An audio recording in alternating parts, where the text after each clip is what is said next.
Fala galera, sejam bem-vindos ao podcast número 01 e hoje nós vamos falar sobre tudo o que você precisa saber para construir sua casa de praia.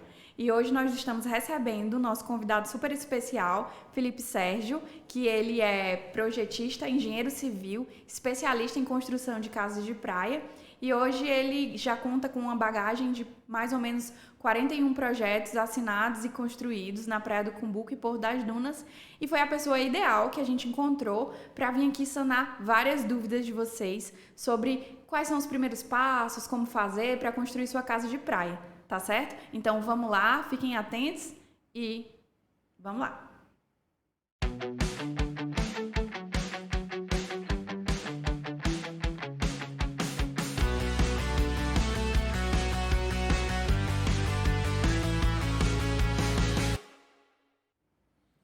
Fala Felipe, tudo bem? Felipe, queria que você falasse um pouco sobre a sua vasta experiência, sobre a sua bagagem aí que você já carrega nesse ramo da construção civil, com projetos, acompanhando obras. Fala aí um pouco de você. Obrigado, tudo bem, Eduardo? Tudo bem, Jacinta? Tudo bem, galera? Bom, sou formado tanto em edificações pelo Cefet e sou formado também em engenharia civil, no caso que é o ramo que eu sempre desejei trabalhar. E no caso já trabalho há algum tempo também nessa parte de residências em locais de praia, né? Que é uma demanda aí muito boa que o pessoal está atrás de fazer sua segunda moradia, então procura sempre a praia, que aqui nós temos excelentes praias aqui no Ceará, como um todo. Então eu estou aqui para a gente tirar algumas dúvidas em relação a projetos, né? Felipe, conta um pouco mais sobre você. Como foi que surgiu essa sua aptidão? Como foi que você descobriu que queria ser engenheiro civil? Bom, vem desde criança, eu tive sempre esse sonho de trabalhar em construção civil, sendo um engenheiro, desde pequeno mesmo. E aí, com os estudos, me formei em escola pública, né?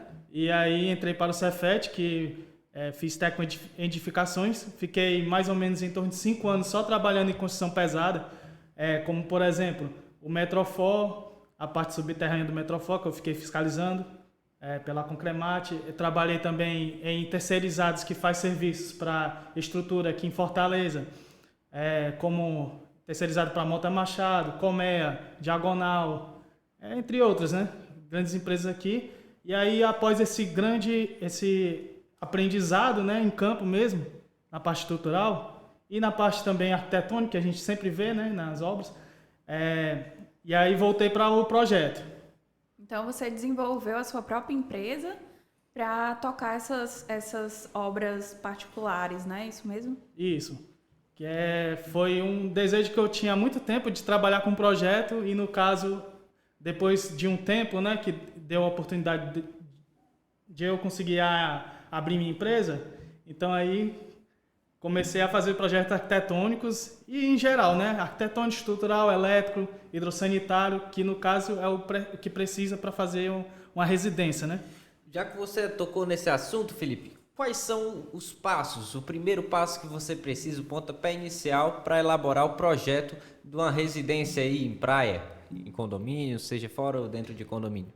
Primeiro a gente precisa fazer um briefing com a pessoa, né, com o cliente. A gente vai ver as necessidades que é preciso, né? Ele precisa, por exemplo, numa residência 4 suítes ou 3 suítes. Então tudo isso é levantado em uma conversa, né, inicial. Detectar os sonhos do cliente, né? Isso. A gente vai captar esse sonho dele para botar em realidade, né? Que no nosso caso é a gente captar em realidade. Isso é interessante, pessoal, que tanto quando a gente oferece um produto pronto, quanto a gente oferece um produto a se construir, detectar o que é que o cliente quer é o fator relevante, o mais importante, porque é nesse momento que a gente consegue delinear e chegar na expectativa do cliente. Isso. E depois desse briefing com o cliente, de saber realmente quais são as reais necessidades dele, de quantos quartos precisa, do tamanho da casa que ele quer, tem cliente que quer uma casa grande, tem cliente que prefere algo mais compacto. Depois disso, qual é o próximo passo para realmente começar a elaborar o projeto? Após isso, está até atrelado a esse primeiro contato, né, com o cliente, que é a gente analisar o terreno. A gente vai, checa como está o terreno, questão de declive ou aclive, dependendo do terreno, a gente pode ver essa questão. Fazer o levantamento planialtimétrico, né, também do terreno. Até questão de ver também até as vizinhanças também é importante. Estudar até a vizinhança é importante nesse caso, né? Felipe, e quando o cliente ainda não comprou o terreno, né? Você consegue fazer o que pelo cliente? No caso, a gente pode dar algum tipo de assessoria primeiramente, né? Para ver, por exemplo, questão de terreno em declive, né?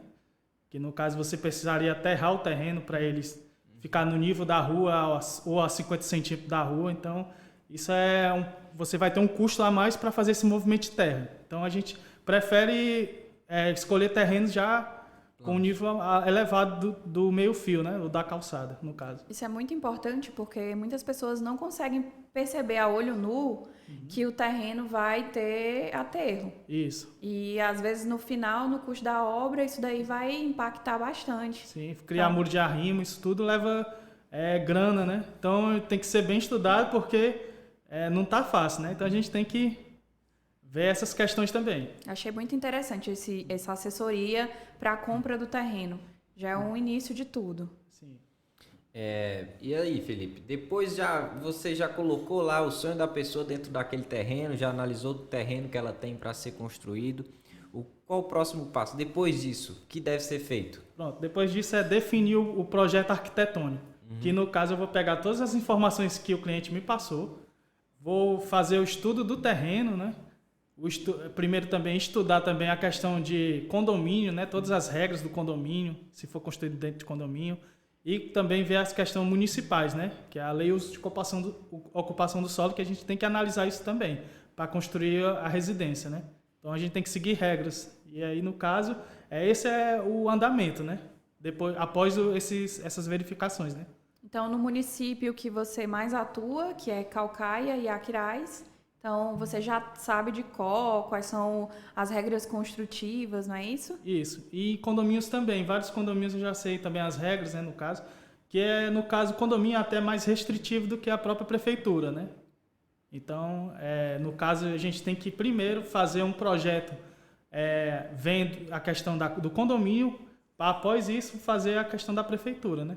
Então quer dizer que eu primeiro tenho que levar para o condomínio e depois para a prefeitura? Isso, não seria ao mesmo tempo as duas coisas para agilizar? No caso não, porque você poderia ter alguma divergência, né, no condomínio e você consertando isso primeiramente no condomínio é melhor do que você pegar e depois que dá a entrada na prefeitura ter que regularizar isso, né? Isso é uma dica muito importante porque eu imaginava que teria que ser ao mesmo tempo, porque aí já dava uma agilizada. Exatamente. Mas Às vezes agilizar o tempo não é a melhor forma de ganhar tempo, né? Você pode acabar perdendo aí se porventura o condomínio não aprove, para você tentar mexer na prefeitura é muito mais difícil. É muito mais complicado isso. E a prefeitura, ela exige quais tipos de projetos, Felipe? Bom, a prefeitura de Caucaia exige o projeto arquitetônico com planta baixa dos pavimentos, planta de coberta, situação, 2 cortes, 2 vistas, né? Projeto hidráulico, projeto sanitário, o memorial descritivo e a ART, né? No caso, essas são a parte que eles necessitam, né, de projetos. Pode explicar para a gente o que é um ART e um memorial descritivo? Pronto. A ART é a anotação de responsabilidade técnica, né, que o engenheiro pode... Ou a RRT, que é do Conselho dos Arquitetos, ou a ART, né, que no caso, eu como engenheiro, eu tiro a ART. Aí, isso é o documento que eu estou me responsabilizando tanto pela construção ou pelo projeto, né, ou os dois de uma vez. Que no caso, a prefeitura exige ter o executivo e o projeto. Você tem que tirar a RT para isso. Peraí, então a anotação de responsabilidade técnica, ela precisa ser tanto para quem faz o projeto quanto na hora de executar isso? Isso. Você precisa ter tanto o executivo como o de projeto, que você vai precisar apresentar quando for tirar o alvará. Entendi. Entendeu? Entendi. E logo em seguida, né, pode explicar para a gente um pouco o que é um memorial descritivo? Sim. O memorial descritivo, por exemplo, na prefeitura de Caucaia, você precisa tirar o memorial descritivo hidrossanitário. Lá especifica o material que vai ser utilizado na parte de tubos, né, de sanitária, de hidráulica, toda a parte de dimensionamento dos tubos, né, para a pressão da água da hidráulica e também o escoamento também na parte sanitária, o dimensionamento da caixa d'água, né, que você vai dizer quantas pessoas vão morar dentro daquela residência e de acordo com esse cálculo você faz o dimensionamento da caixa d'água. Então isso tudo está envolvido dentro do memorial descritivo hidrossanitário, né? Entendi. Então vamos lá, recapitulando. Então eu já tenho as necessidades do cliente, eu já tenho o terreno, as legalizações e o projeto. E agora? Eu faço o quê? Pronto, após tudo isso, né, você precisa também, não é obrigado pela prefeitura, né, mas você, se for construir uma residência duplex, né, que são 2 pavimentos, é necessário você fazer um projeto estrutural também, para você ficar garantido, fazer todo o estudo do solo, a tensão do solo, né, você dimensionar sapatas, né, então pilares, tudo você está dimensionado e você tem também a ferragem, né, que você poderá comprar ou mandar fazer e ter o projeto também elétrico, para você ter todo o dimensionamento dos fios, dos condutores, né, dos disjuntores, então para você ter a sua segurança dentro da sua casa. Embora não seja obrigatório entregar, mas é importante você fazer. E no caso, na prefeitura, você tem que emitir essa RT também, de estrutura e elétrica, para tirar o alvará. Embora não precise entregar, né, no caso.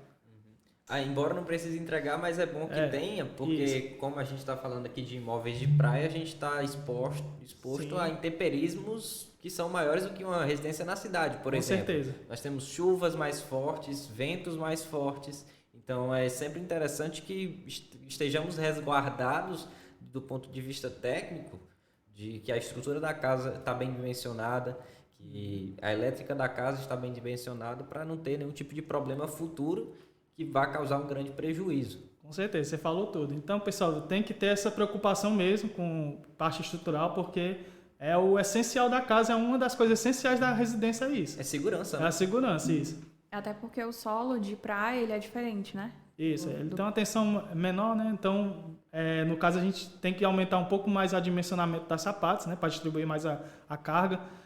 Então, é isso aí, pessoal. Tem que fazer, não tem por onde, né? Depois que termina o projeto, como é que a gente faz agora para executar esse projeto? Pronto. Aí, após isso, né, você conseguir seu alvará, tirar toda a licença, né, aí você está apto a construir, né. Então, você tem que seguir algumas regras dentro do condomínio também sobre isso, né, como criar tapume, esse tipo de coisa, né, dentro do condomínio. E aí você tem que ter um acompanhamento também de um engenheiro ou de um arquiteto na sua obra, porque é ele que vai dar um norte, assim, para você não ter nenhum perigo de fugir ao projeto, né? Então é importante também nessa etapa ter o acompanhamento do engenheiro, para a questão também de esquadro da casa, né? Fazer o gabarito bem feito. Então tudo isso aí o engenheiro está ali, ou o arquiteto está ali para cuidar disso, né? Dessa parte também que a gente não pode confiar simplesmente assim só com a equipe, né? Tem que ter o profissional também junto. Com certeza. Então eu acho que pensando por esse lado, seja relevante que o engenheiro não seja, quem projetou não seja o mesmo que execute, porque aí as duas esferas, um fica fiscalizando o outro. No caso, seria mais ou menos isso, não é? Não, no caso, eu acredito que tanto o engenheiro que projetou e o que vai cuidar da execução, não tem nenhum problema não, dele fazer esse acompanhamento, sabe? O importante é ser um profissional que entenda, né? E que não esteja visando lucro, né? Que trabalhe corretamente. Acredito nisso. Entendi. Felipe, então, conta pra gente algumas situações curiosas de projetos que as pessoas já pediram aí para você executar, para você projetar, que te levaram a desenvolver sua habilidade. Já teve alguns projetos já que me pediram, assim, diferentes, né? Uma vez já me pediram uma casa parecendo um escorpião. Sim. Outra vez também me pediram, acho que foi uma casa estilo japonesa, que não é comum a gente fazer, né? Então, até o tipo de material é diferente, né? E a gente tentou fazer, infelizmente não conseguimos, né? Mas foi assim, eu até vou contar. Essa casa, eu fiz um layout dentro dela que era para ser tipo uma casa japonesa mesmo. Só que aí, como o material a gente não conseguiu fazer aquelas empenas de telhado japonês e tudo, Aí a gente pegou e fez uma casa de campo mesmo, sabe? Mas o layout permaneceu e foi um dos melhores layouts que a gente fez de residência. Entendi. Em casa plana. Essa casa era uma casa plana. Felipe, e fala mais assim, por exemplo, eu preparei todo o meu projeto e de repente eu tô querendo mudar tudo. Como é que faz? Bom, é importante a gente primeiro ter um bom senso, né? Antes de fazer isso, para não mudar tanto, né? Agora, se no caso for muita coisa, é importante a gente ver se é preciso mesmo, né? Mas se for pouca coisa, tudo bem. Tipo, mudar uma direção de uma porta ou um quarto que não gostou, aí tudo bem, tá dentro do aceitável. Agora, não pode ser mudar a residência toda. Você tem uma residência, vamos dizer, de 300 metros quadrados, de repente você vê que não vai conseguir e pede para fazer uma casa de 200, sendo que já tenha feito tudo. Aí já não é legal, né? Então já não passou do limite, né? Então é isso. E aí vai ter que fazer outro projeto. Entendi. Né?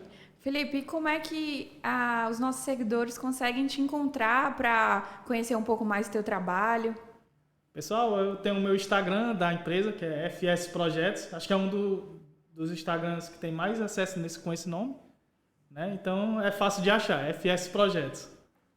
E lá as pessoas encontram... Tem o meu portfólio, tem novidades, então tem um bocado de coisa lá. E quais foram os condomínios, assim, você pode citar, que você já construiu, já projetou? O Summerville, Alphaville, Jardim da Serra, Projetos agora Costa dos sim, Ventos. Costa dos Ventos, que tá bombando, pessoal, comprem, viu? Lá é bom, compre que dá para fazer excelentes casas lá por causa do tamanho do terreno, que são mais em torno aí de 20 metros quadrados, 20 metros de largura, então dá para fazer uma fachada bem bonita, bem imponente mesmo. Show demais. Então, Felipe, foi um imenso prazer recebê-lo. Esclareceu aqui algumas dúvidas, né? Claro, quem tiver mais dúvida pode deixar aqui nos comentários, que o Felipe vai ajudar a gente a responder. E vocês também podem entrar em contato direto com o Felipe através do Instagram dele, do contato que a gente vai deixar aqui na descrição também. E esse foi o nosso podcast número 1. E se você tiver alguma sugestão, deixa aí pra gente para os próximos. Valeu, pessoal. Muito obrigado e até mais. Valeu, pessoal. Boa noite. Até logo.